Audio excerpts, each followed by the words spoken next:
Bienvenidos a Charlas con Laura Taide, un programa familiar sobre lo que importa en la vida, con las personas que lo saben.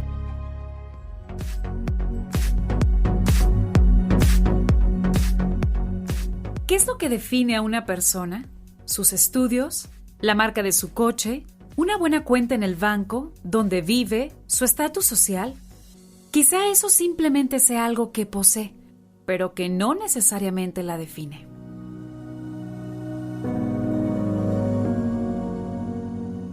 Los humanos mostramos solo una pequeña parte de nosotros cuando nos relacionamos con nuestro igual, muy probablemente la mejor. Pero, ¿qué sucede con todo ese cúmulo de personalidades que guardamos por temor al rechazo? Imaginemos que en nuestra mente tenemos pequeños compartimentos con distinta información nuestra. Alguna es de dominio público, otra solo dirigida para nuestros más cercanos, otro para la parte familiar, otro más para nuestra pareja, uno enorme para nuestros más profundos secretos y quizá otro de nuestros miedos. Pero existen algunos compartimentos que tienen información clasificada, tan oculta que no sabemos que existe ahí. Nuestro inteligente cerebro la guarda solo para extraerla, si es necesario. Suena complejo, ¿no?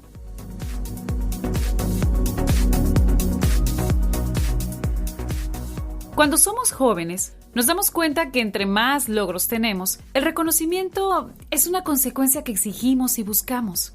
Pero al avanzar hacia la madurez y conquistar batalla tras batalla, nos damos cuenta que eso ya no es suficiente. Y buscamos cómo plasmar las vivencias, el conocimiento, los éxitos e incluso los fracasos en un enorme pergamino a la vista de todos, para que a través de nuestra propia experiencia podamos ser ejemplo para otras generaciones. Y a eso se le llama trascender.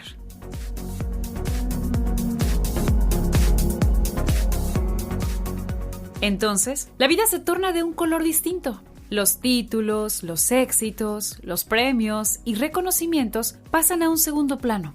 Y el esfuerzo se enfoca en lograr abrir mentes hacia lo que verdaderamente tiene sentido. Difícil entenderlo cuando la conquista del mundo y la fama en cada ámbito parece un único estímulo. Pero el conocimiento adquirido, tanto literario como vivencial a través de los años, tiene la capacidad de obligarnos a tomar las riendas de nuestra propia vida y conducirnos a lugares más tranquilos para la reflexión.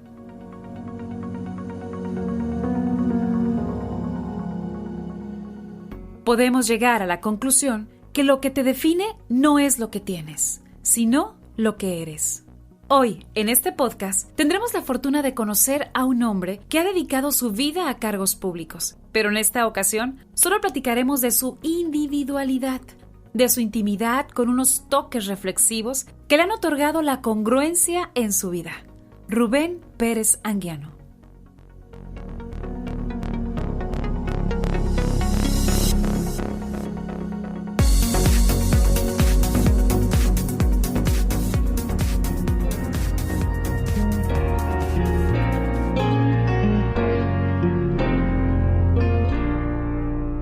Hola, ¿qué tal?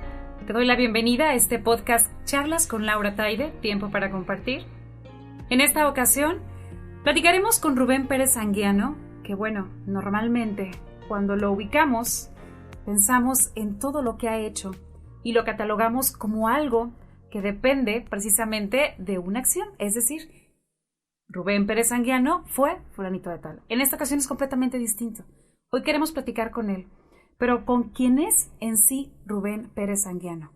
Quizá hablar un poco de sus miedos, quizá hablar un poco de sus diferentes formas de ver la vida, qué más hace, cuáles son sus pasiones, todo eso platicaremos con él. Me acompaña también aquí en los micrófonos Kay Dávila, Hola, que está aquí presente, y escucharemos la inigualable voz de Rubén Pérez Anguiano.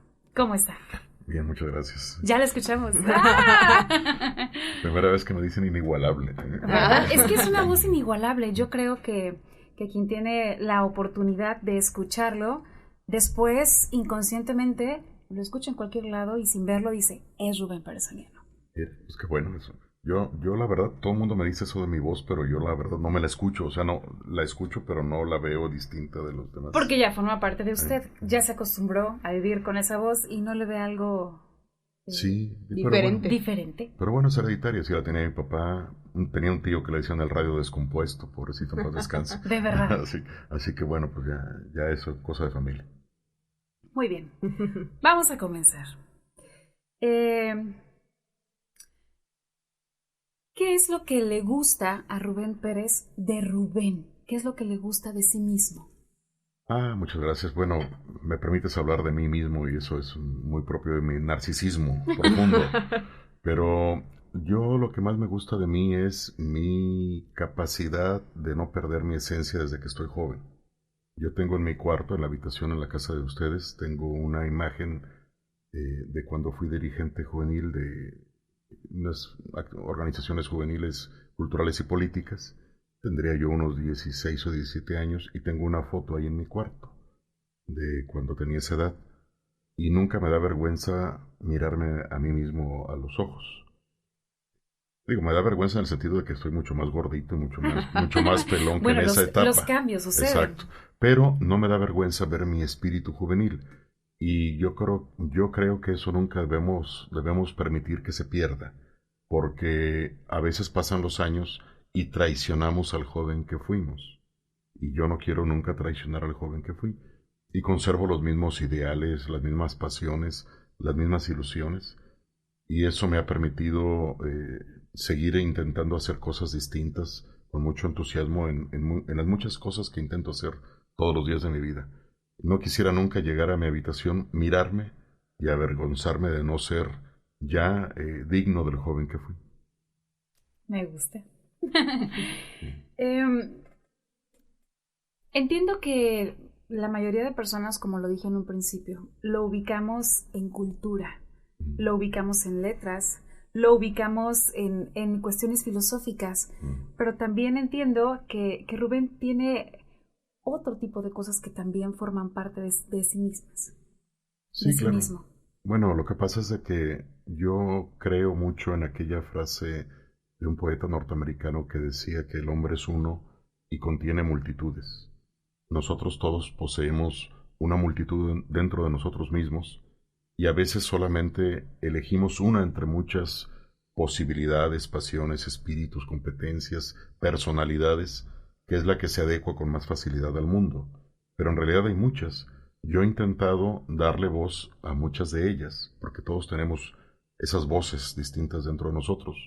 Entonces a mí me gusta mucho, por ejemplo, la actividad política representativa, me gusta mucho el servicio público, me gusta mucho, creo tener cierto talento para eso, para transformar instituciones, para agarrar una institución caída o decaída y darle una nueva vida. Me gusta mucho también, obviamente, escribir, pero aún dentro de la escritura me gusta escribir de muchas cosas, no solamente de una. Me gusta escribir pensamientos personales, aforismos, me gusta escribir pequeños ensayos, me gusta escribir poemas, pero no soy bueno, soy un aficionado. Y me gusta mucho escribir reflexiones cotidianas acerca de lo que vivimos, de lo que experimentamos todos los días. Y tengo mucha experiencia en muchas instituciones donde he trabajado. Por ejemplo, he trabajado mucho en el ámbito del poder legislativo, en todos los niveles. Me gusta mucho el diseño y creación de leyes. De hecho, la ley de fomento a la lectura y el libro que yo mismo impulsé como secretario de Cultura, yo la había creado muchos años antes y la presenté como iniciativa y fue aprobada por el Congreso, siendo yo apenas regidor, pues, en el Ayuntamiento de Colima. Entonces, esa gran multitud de aficiones es debido a ese interés por no perder los años y sentir que no le di una oportunidad a cada una de esas voces. Hay un bello capítulo en un libro de un escritor italiano, Antonio Tabucchi, que se llama Sostiene Pereira, y ahí habla de que nosotros estamos habitados por una congregación de almas, y a veces esas almas las dejamos morir dentro de nosotros. Uh-huh. Hay que intentar darle voz a esas almas y hacer que miren un poquito la luz, porque a lo mejor esas almas que tenemos guardadas son parte de lo mejor de nosotros mismos, y lo que mostramos al mundo, por elegir solamente unas cuantas de ellas, no es exactamente lo mejor de nosotros. Cuando nosotros decidimos qué queremos hacer en nuestra vida, de repente nos da la idea de que de seguro debemos estudiar algo para que nos sea redituablemente económico, algo que sea bueno. Porque tenemos esos clichés. Si estudias esto, de seguro vas a ganar mucho dinero. Y, yo caí en ese cliché. ¿Sí? Yo caí en ese cliché. Justamente le iba a preguntar, ¿usted cayó en eso alguna vez? Sí, claro. A mí me gustaban muchas materias. Me gustaba mucho filosofía, historia. Yo creo que si hubiera estudiado historia hubiera sido feliz. O filosofía. Me gustaban mucho otras cosas, psicología, letras, etcétera. Pero dentro de todas las materias que me gustaba mucho la ciencia política también.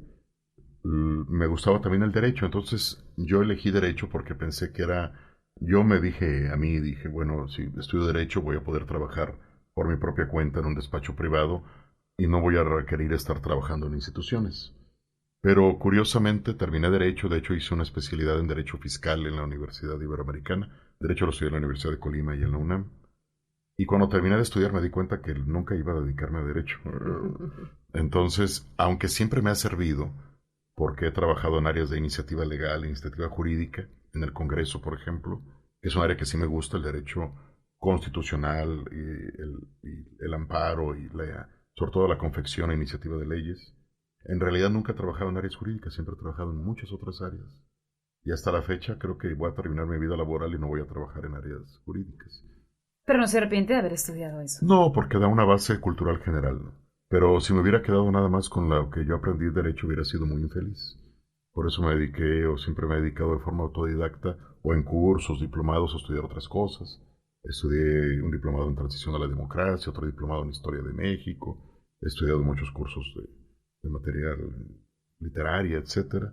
Ahorita, ya de grande, me puse a estudiar psicología, ya la terminé, ya me titulé. Y ahorita estoy en una maestría en psicología. Por gusto nada más. No pienso tampoco poner un consultorio para atender casos o dar terapias. Pero sí me gusta mucho porque brinda una oportunidad de analizar profundamente al ser humano, de explorar un poco su intimidad y de mirarlo con una mirada más profunda de la que lo miramos todos los días.